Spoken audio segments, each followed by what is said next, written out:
खुलुमबाय बयनिसिमबो दिनैनि बे फुंबिलि समनि दुलाराय बाथौ गौथुम माइनाव आफादनि जानानै जोंबो दुलाराय बाथौ गौथुम माइनाव आफादनि जानानै फैबाय थानाय 2025 मायथाइनि जानुवारि दानाव जे दुलाराय बर' साहित्य सभा बर' थुनलाइ आफाद बिनि खुंजानो गोनां जि मोनसे एनुवेल कनफारेन्स बे एनुवेल कनफारेन्स खुंनो थांनायाव दिनै 27, 28, 29 आरो 30 बे खालारनि गेजेराव दुलाराय बाथौ गौथुमनि बर' हारिनि धोरोमनि जि मोनसे बन्द सान बे बन्द साना 28 जानुवारियाव गोलैफानाय हिसाबै जोंनि बाथौ गौथुमनि सिङाव थानाय सारा बाथौनि बर' रायजो राजाफ्रा जि मोनसे बै दिनखालिनि 28 खालारनि जि बर' थुनलाइ आफादनि खुंजानो गोनां बे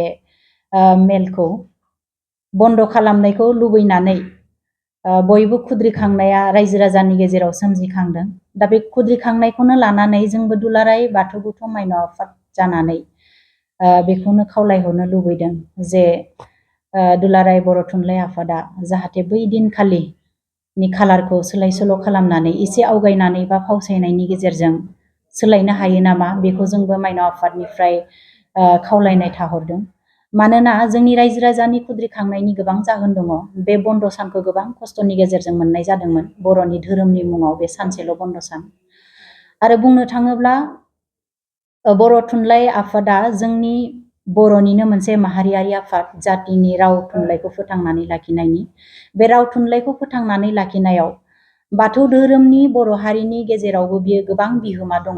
मानोना बाथौआरिनि बाथौ थानसालियावनो जोंनि बर' हारिनि जिखिनि नांगौ हारिमु आसार खान्थि राव थुनलाइ गासैबो बेहाय हाबजोबनानै दङ।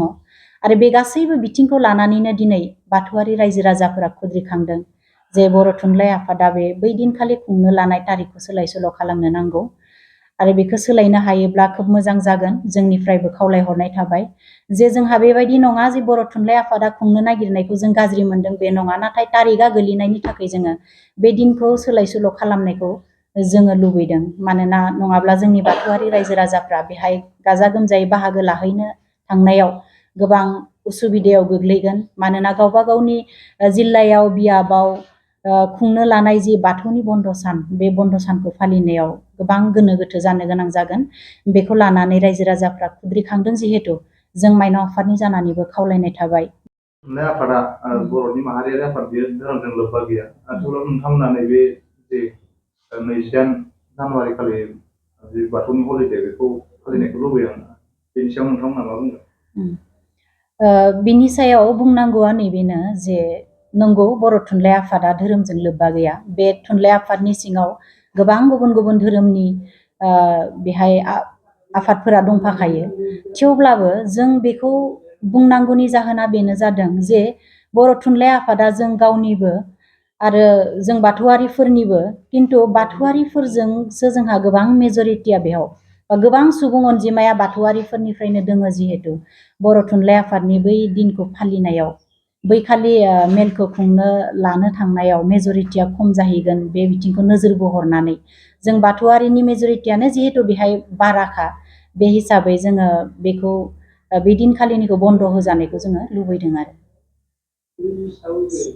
नैबाव दा प्रेस मिटनि गेजेरजों मोननैसो बाथ्रा फोरमायहरनो साननाय बे खोथायानो जाहैबाय जोंनि बर' थुनलाइ आफाद बे बर' थुनलाइ आफादनि बोसोरारि जि जथुम्मा बे जथुम्माखौ बिथांमोना जोंनि दुलाराय बाथौ गौथुमनि जि गोथार बाथौ सान बे बाथौ सानखौ बे बाथौ साननि गेजेरावनो बे 28 जानुवारियाव जोंना बाथौ सान जायो। बे देग्लाय जोंना 28 जानुवारियाव गोग्लैदों। बे बाथौ सानखालिनो दुलाराय बाथौ गौथुमनि बे गोथार सानावनो बर' थुनलाइ आफादा गावसिनि जथुम्माखौ बा बर' थुनलाइ आफादनि जथुम्माखौ खोख्लैना होदों। बेवहाय जोंहा मोननैसो बुंनो गोनां थाबाय जे दुलाराय बाथौ गौथुमा जिहेथु गोबां नाजानायनि गेजेरजों जोङो बाथौनि गोथार सानखौ मोननो हादों।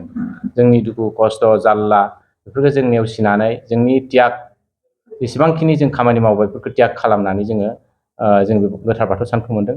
बेखौ बर' हिसाबै जोंनि बर' थुनलाइ आफादाबो बर' थुनलाइ आफादनिनो मोनसे बाहागो हिसाबै सानना लानांगोन। मानो होनबा जोङो मोनसे हारिया थांना थानोब्ला जोंनो हारिमु नांगोन, जोंनो आइडेन्टिटि जेनेबा धोरोमखौबो जोंनो नांफागौ। दा जोङो बुङाखै जे बर' थुनलाइ आफादा धोरोमखौ नेवसिनानै खामानिखौ मावनो हागोन। जे मोनसे हारिया थांना थानोब्ला जोंनो हारिमु नांगोन, जोंनो धोरोम नांगोन, जोंनो आसार खान्थि गासैखौबो नांगौ। दा बे बेलायाव जोङो बर' थुनलाइ आफादनि जिखिनि मावथि, गाहाय नेहाथारि आफादगिरि गासैखौबो जों खावलायहरदों जाहाथे जोंनि बे खावलायनायखौ नोंथांमोना अनसायो, मानियो। दा जोङो आवगायनि समाव नोंथांमोननो लाइजामबो जों हरनाय जाखादों जोंनि दुलाराय बाथौ गौथुमनिफ्राय। नाथाय नोंथांमोना बेखौ हेव खालामनानै बे 28 जानुवारिखौनो खोख्लैना होनायाव जोङो बाथौआरिनि गेजेराव गोबांहाय जोङो दुखु मोनदों गोसोआव। जाहाथे जोङो नेक्स्ट टाइम नोंथांमोनखौ खावलायबाय आरो नोंथांमोना बे डेटखौ जुदि फावसायथाराब्ला बा सिगां खालामाब्ला जोंहा बेयाव बुंनो गोनां थाबावगोन आरो गोबावथार बुंनो एबा गोबां बुंनांगौ दं होननानै आंबो सानाखै। जे नोंथांमोना जाहाथे बर' थुनलाइ आफादनि जिखिनि बोसोरसालिया जथुमा, बे 64थि नङा होनबा, 64थि बोसोरसालिया जथुमाखौ नोंथांमोना जोंनि गोथार बाथौ सानजोंजानो ग्रोब गोलैहोआ, बेखौनो खावलायनानै आङो लाइमोन आफाद दुलाराय बाथौ गौथुमनि जानानै दिनैनि प्रेस मिटनि गेजेरजों नोंथांमोननो फोरमायहरनाय जाबाय। गोजोन्थों।